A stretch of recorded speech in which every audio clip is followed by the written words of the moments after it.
umukire uzwi ku isi hose nka Bill Gates ubu ari mu Rwanda, yasuye ibikorwa by'ubuzima mu Rwanda.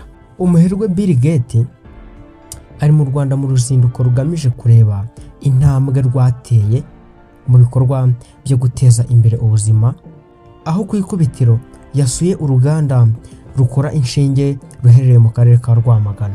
Amakuru yizewe yageze kuri Kelly Entertainment nuko Bill Gates usibye gusura urwo ruganda rwatashywe mu 2025 rukora inshinge zoherezwa mu bihugu bitandukanye bya Afurika, agomba no gusura ikigo nderabuzima cya Mwurire ndetse n'umwe mu bajyanama b'ubuzima kugira ngo asobanukirwe n'imikorere y'urwego rw'ubuzima kuva ku rwego rw'umudugudu.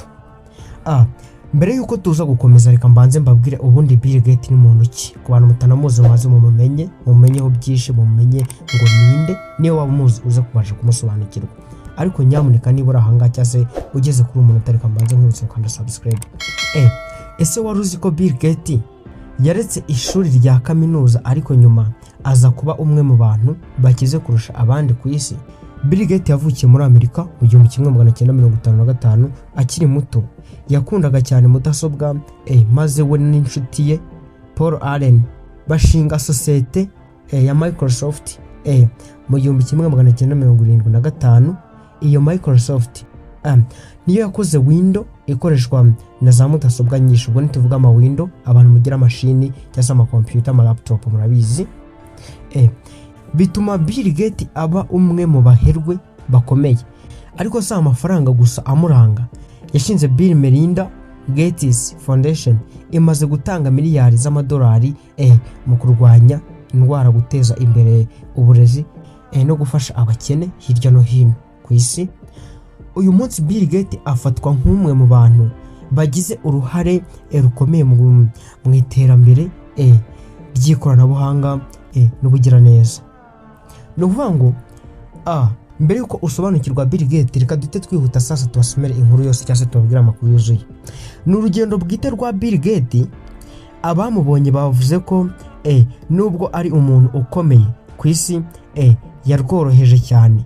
Muri gahunda ze harimo gusangira n'abantu batandukanye bagahurira muri hoteli imwe y'u Rwamagana. Ibikorwa Gates yasuye mu Rwanda biri mu byo umuryango Gates Foundation abereye perezida w'inama y'ubutegetsi usanzwe utera inkunga cyangwa se asanzwe atera inkunga. Uruganda rwa TKMD yasuye ruherereye mu cyanya cy'inganda cya Mwurire giherereye mu karere ka Rwamagana, rwatashywe ku itariki ya 1 Mata mu 2025.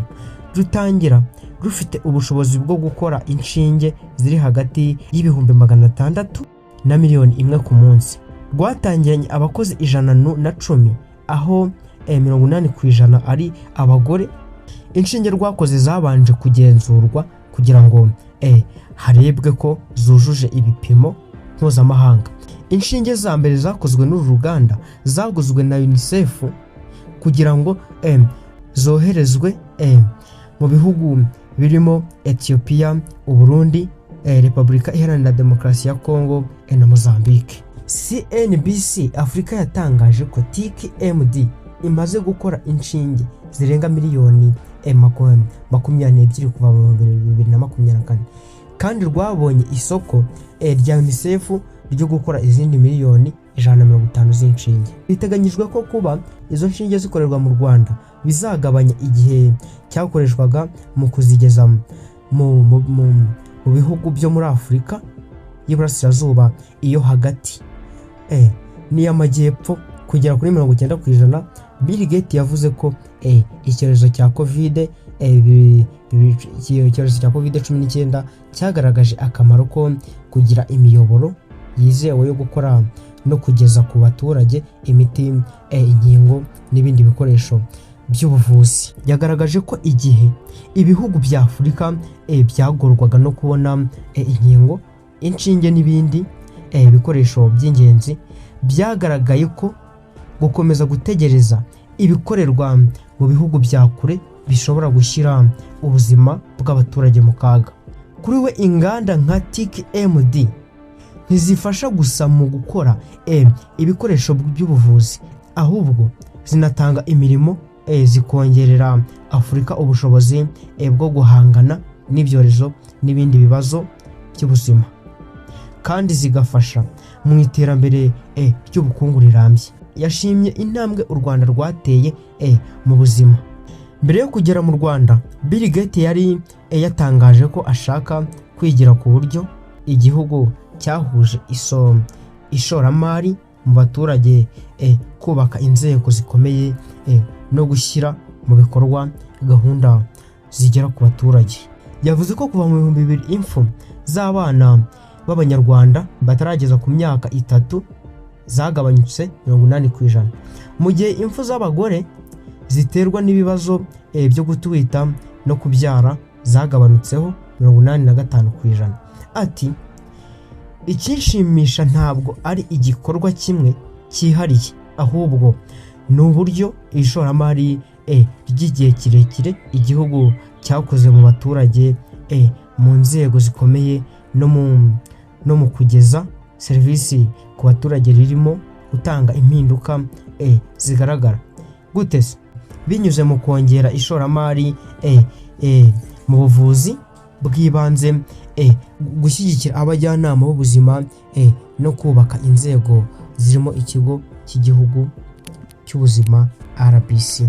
Ni muri urwo rwego gahunda ye irimo gusura ikigo nderabuzima cya Mwurire no guhura n'umujyanama w'ubuzima, ashaka kureba uburyo serivisi z'ubuzima zitangirwa hafi y'abaturage, uko abagore batwite bakurikiranwa, uburyo indwara zitahurwa hakiri kare, nuko abaturage bohererezwa ku bigo by'ubuvuzi biri ku rwego rwo hejuru.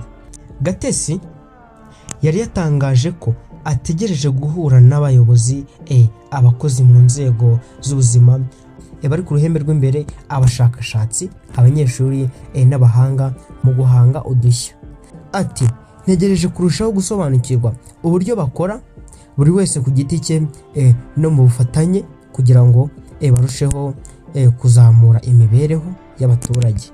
Uruzinduko rwa Gatesi mu Rwanda ruribanda kandi ku buryo igihugu gikoresha ikoranabuhanga n'ubwenge buhangano mu kunoza serivisi z'ubuzima. Yanagarutse ku kigo cy'igihugu gishinzwe amakuru n'ubusesenguzi mu buzima, National Health Intelligence Center, gihuza amakuru ajyanye n'abarwayi, ubuvuzi bahabwa, imiti n'ibikoresho biboneka, ubwishingizi, abakozi b'ubuzima n'irangamwimerere. Guhuza ayo makuru bifasha abayobozi gufata ibyemezo byihuse kandi bishingiye ku mibare nyayo. Gatesi Foundation irino gushyigikira gahunda ya Horizon 1000 igamije kugeza ibikoresho bikoresha ubwenge buhangano ku bigo 1000 by'ubuvuzi bw'ibanze bitarenze mu 2028. Uruzinduko rwo ruje mu gihe Gatesi Foundation yatangaje gahunda yo gushora miliyari 200 z'idolari mu myaka 20 iri imbere. Igice kinini cyayo kikazakoreshwa mu bikorwa bigirira akamaro Afurika. Gatesi yavuze ko nubwo inkunga y'abafatanyabikorwa izakomeza kugira uruhare, iterambere rirambye rya Afurika rizashingira ku buyobozi, inzego zikomeye n'ibisubizo byateguwe n'Abanyafurika ubwabo. Aha niho amakuru tuyasoreje. Ndabakunda cyane, murakoze cyane. Niba uri mushyashya reka nkusohoka na subscribe wogeze kuri umunota. Ndabakunda cyane. Iyi channel ya Kelly Entertainment niho tugenda ducisha ibyegeranyo bigiye bitandukanye. Ubwo rero ndabakunda cyane, reka masezere, murakoze cyane.